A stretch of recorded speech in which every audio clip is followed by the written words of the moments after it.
Alright, so I just want to show how I store this thing. I never thought I would store a mower upright like this. You can see that Honda next to it there. It's just, I don't know, it's so convenient. And, with a gas mower, I know they designed them to not leak, but it's just kind of weird to me to turn an engine up sideways and have oil and stuff moving around in it. It's really no big deal, but I never had stored a mower like this. And it's just designed so much better. It's really easy to move. I'll go ahead and lay it down here.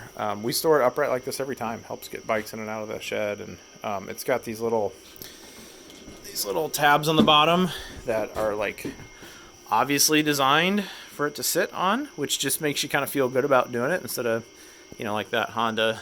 If you're to sit it up on those edges, I don't think other mowers are designed with those little touches. So it's nice.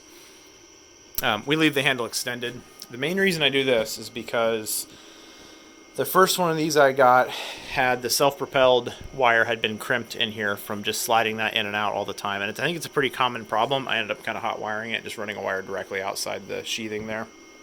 But I just don't want to put wear and tear on that, and there's no real reason to. For the kids, when they're mowing, it's easier for them to use the leverage of the handle being out to lift up and stand it up on end. And then, of course, when you want to actually use it, you just pinch that down, and it's got three locking positions. So the tallest is a little too tall for me. The middle is about right. It's really comfortable. And then the lowest is great for the kids. And then there's this intermediate position, which it's kind of handy sometimes if you don't want to actually flip it all the way up, but you want the handle out of the way when you store it. You can put it in that intermediate position. So I'm going to go ahead and stand it up, push it back into place, and then show you the charging setup I have here. So you can see it's just really easy to scoot around. It handles not awkwardly at all. It's really handling. It's really stable here. I mean, it's not going to fall. It's really good. So here's the charging setup we have. This is the 7.5 amp hour battery. I just use this full time for mowing now. It came with the mower. It's a 5 amp hour battery. This will mow our whole yard just fine. This one's a little lower than what I would expect. If I'm mowing the yard, it's got about 50% left when it's done. Both of them have the indicators on them. The older generation batteries just have a light. They don't have the rotating indicators, whereas these have the nice status indicator on them, which is kind of cool. Yep, that's it. So from I store blades up there. I've got a bunch of extra sets of blades because I bought a dual blade setup to put on an older style one of these, which I sold.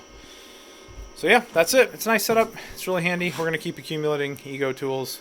Someone's borrowing my chainsaw right now, but yeah, I think once you have 3 or 4 batteries, I can't imagine you'd have a hard time working fast enough if you're just using one tool to burn through all those. I imagine with around the house with 2 people working, you could work almost all day if you had 5 amp hour batteries. If you had a quick charger, you could just keep going. It's pretty cool.